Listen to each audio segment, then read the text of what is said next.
नमस्कार दोस्तों। दोस्तों, स्वस्थ रहने के लिए सबसे बड़ी बात है कि हमारे शरीर की जो है इम्यूनिटी ठीक-ठाक होनी चाहिए। स्वस्थ शरीर के लिए हमारी जो रसोई है, वही सबसे बड़ी औषधि है। यदि हम अच्छा खाना खाते हैं तो हमारी इम्यूनिटी बनी रहेगी। यदि हम अपनी दिनचर्या में सही खाद्य पदार्थों का चुनाव करें, तो कई गंभीर बीमारियों से बचना संभव है।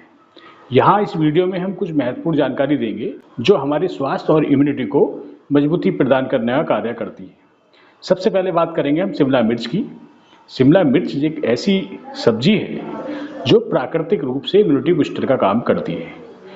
हम में से जिन लोगों की जो प्रतिरोधक क्षमता है, यानी कि इम्यूनिटी पावर कम है, किसी भी कारण से कम हो सकती है, उनके लिए शिमला मिर्च का सेवन करना अत्यंत लाभकारी उपाय हो सकता है। इसमें मौजूद विटामिन सी और एंटीऑक्सीडेंट शरीर को इन्फेक्शन से लड़ने की शक्ति देते हैं और हमारे शरीर में ऊर्जा के एक अपेक्षित स्तर को बनाए रखने का कार्य करती हैं, यानी कि हमारे शरीर को फिट फॉर रखने का कार्य करते हैं। दूसरा है पका हुआ टमाटर। ये बहुत अच्छी सब्जी है। हर सब्जी में इसका प्रयोग किया जाता है, चाहे वह आलू टमाटर हो, आलू मटर हो, आलू पनीर हो, कोई सी भी सब्जी हो, दाल हो, तड़का हो, सब में टमाटर का उपयोग करते हैं।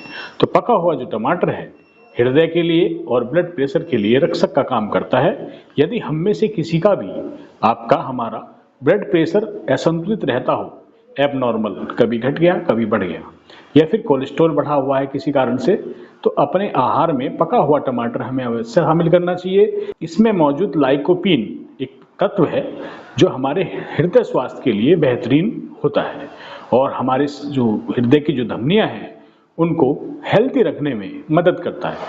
तीसरा, गर्मी का मौसम अब आने वाला है और तरबूज आएंगे, तो तरबूज का सेवन करें, तरबूज के बीजों का सेवन करें। तरबूज के बीज तो 12 मास बाजार में अवेलेबल हैं और तरबूज के बीज की खासियत ये है कि यह कैंसर के विरुद्ध सुरक्षा प्रदान करता है हमारे शरीर को।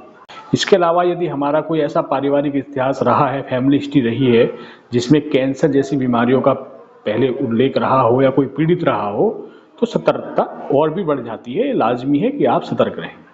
तरबूज के बीजों का सेवन करना इस तरह के मामलों में काफ़ी गुणकारी माना जाता है और जो तरबूज के बीज हैं, इनमें जो पोषक तत्व मौजूद होते हैं, हमारे शरीर की कोशिकाओं को स्वस्थ बनाने में अत्यंत सहायक होते हैं।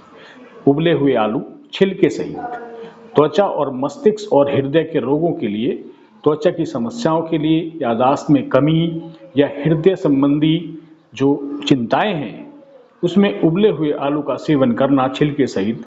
आलू का छिलका जो है वो कई महत्वपूर्ण पोषक तत्वों से संपूर्ण होता है, भरे हुए होता है, इसमें मौजूद होते हैं जो हमारे शरीर को मजबूती प्रदान करने का कार्य करते हैं।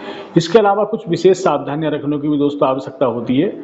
स्वस्थ रहने की इस प्रक्रिया में एक सबसे महत्वपूर्ण बात यह ध्यान में रखनी चाहिए कि जो भी खाद्य पदार्थों का हम सेवन कर रहे हैं, उन खाद्य पदार्थों का सेवन सही तरीके से ही करें।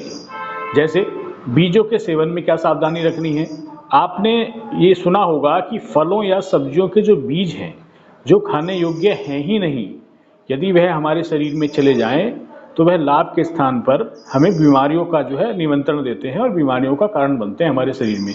जैसे यदि हम सेब का सेवन करते हैं तो सेब को कभी भी बीज के सहित नहीं खाना चाहिए, उसका बीज निकाल देना चाहिए, क्योंकि जो सेब का जो बीज है इसमें काफ़ी टॉक्सिन पदार्थ पाए जाते हैं और कई बार यह जो है कुछ बड़ी बीमारी का कारण बन सकते हैं। अस्पताल से बचाव। यदि हम अपने आहार को संतुलित और वैज्ञानिक दृष्टि से सही नहीं रखते तो शरीर बीमारियों का घर बन जाएगा, जाहिर सी बात है। इसलिए आयुर्वेद कहता है कि आहार ही औषधि है। जी हाँ, एक बार दोबारा से सुन लीजिए, आयुर्वेद के अनुसार आहार ही औषधि है। यदि आहार हमारा सही है, खान पान सही है, तो हमें औषधियों की कम से कम आवश्यकता पड़ती है जीवन में। डॉक्टर की सलाह। कोई भी बड़ा बदलाव करने से पहले अपनी प्रकृति और वर्तमान हमारी जो फिजिकल कंडीशन है, स्वास्थ्य स्थिति है, इसका ध्यान अवश्य रखें। स्वस्थ रहें, जागरूक रहें और कोई भी मेडिसिन शुरू करने से पहले आप अपने डॉक्टर की सलाह जरूर लें। अपने मन से कोई भी अनावश्यक रूप से दवाई आप सेवन ना करें। मान लीजिए आपकी तबीयत कभी खराब होती है तो आपने पेन किलर ले लिया, आपने बुखार की दवाई ले ली, आपने जो है एंटीबायोटिक ले ली। क्यों? क्या आवश्यकता है? डॉक्टर हैं, डॉक्टर आपके दुश्मन नहीं है। डॉक्टर आपकी मेडिकल कंडीशन को, आपके शरीर को देखकर ही दवाई प्रिस्क्राइब करते हैं और उससे आपको लाभ मिलेगा, अन्यथा नुकसान आपको उठाना पड़ सकता है। तो ये छोटी छोटी बातें हैं, इसका आप ध्यान रखिए। हमारे साथ जुड़िए, हमें फॉलो करिए, सब्सक्राइब करिए, इस वीडियो को लाइक और शेयर करिए। एक नई जानकारी के साथ मैं बहुत जल्द आपके समक्ष उपस्थित होऊंगा। तब तक के लिए जय हिंद, नमस्कार।